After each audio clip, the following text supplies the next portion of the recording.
გიორგი ბაჩიაშვილი, რომელიც სახელმწიფო უსაფრთხოების სამსახურმა დააკავა ამ დროისთვის რუსთავის მე-12 დაწესებულებაში გადაიყვანეს, ამის შესახებ მისმა უფლებადამცველმა განაცხადა. ადვოკატის თქმით, დაკავების შესახებ დილით ოჯახის წევრებისგან შეიტყო და ახლა დეტალების გარკვევას ცდილობს. სუსის განცხადებით, 2025 წლის 26 მაისს განხორციელებული ანონიმური შეტყობინებით ცნობილი გახდა, რომ წითელი ხიდისა და სადახლოს შორის არსებული ეგრეთ წოდებული მწვანე საზღვრის მონაკვეთის მიმდებარედ გადაადგილდებოდა წითელი ცირკულარით ძებნილი და მსჯავრდებული საქართველოსა და რუსეთის ფედერაციის ორმაგი მოქალაქე გიორგი ბაჩიაშვილი. გატარებული საგამოძიებო და ოპერატიულ სამძებრო ღონისძიებების შედეგად ძებნილი პირი დაკავებულია. გამოძიებას სახელმწიფო უსაფრთხოების სამსახურის ანტიკორუფციული სააგენტო, საქართველოს სისხლის სამართლის კოდექსის 344 მუხლის პირველი ნაწილით აწარმოებს, რაც საზღვრის უკანონოდ გადაკვეთას გულისხმობს და სასჯელის სახით 3-დან 5 წლამდე თავისუფლების აღკვეთას ითვალისწინებს. გიორგი ბაჩიაშვილს ქართული ოცნების დამფუძნებელი ბიძინა ივანიშვილი კრიპტოვალუტის მითვისებას ედავება. საქალაქო სასამართლომ ის დამნაშავედ ცნო. შეგახსენებთ, რომ შინაგან საქმეთა სამინისტროს ინფორმაციით ბაჩიაშვილმა საქართველოს სახელმწიფო საზღვარი 2 მარტს სასაზღვრო გამტარი პუნქტის გვერდის სავლით ავტომობილში მოწყობილი სპეციალური სამალავის საშუალებით სომხეთის მიმართულებით ფარულად გადაკვეთა.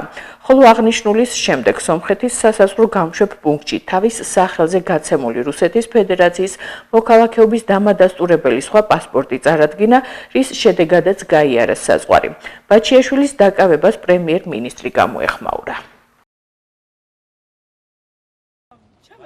ვისაუბრეთ მე და გიორგიმ ძალიან დეტალურად, თუმცა მისი სურვილი არის, რომ ხვალ სასამართლო პროცესი, როდესაც შედგება, თავად გააკეთოს საჯაროდ განცხადება მომხდარ პროცესებთან დაკავშირებით. შესაბამისად, მე დეტალებზე სამწუხაროდ ვერ დაგელაპარაკებ. მე ზოგადად შემიძლია მალობა გადავხადო სახელმწიფო უსაფრთხოების სამსახურს იმისათვის, რომ ეს ოპერაცია წარმატებით ჩატარდა, სათანადოდ ჩატარდა.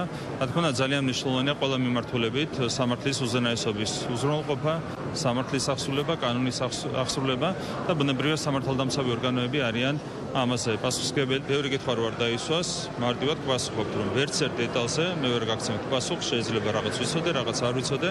სახელმწიფო უსაფრთხოების სამსახური არის ადრესატი თითოეული ამ შეკითხვის შემთხვევაში. ეს არის მრავალმხრივ შეურაცხყოფელი, ასე ვთქვათ, ვერსია და არასწორია ასეთი ვერსიების გავრცელება, თუმცა ჩვენ ვიცით ასეთ ვერსიებს ვინ ავრცელებს და მათ არანაირი ზღვარი არ აქვს, როცა საქმე ეხება სახელმწიფო ინტერესებს. ხო, ეს ერთი.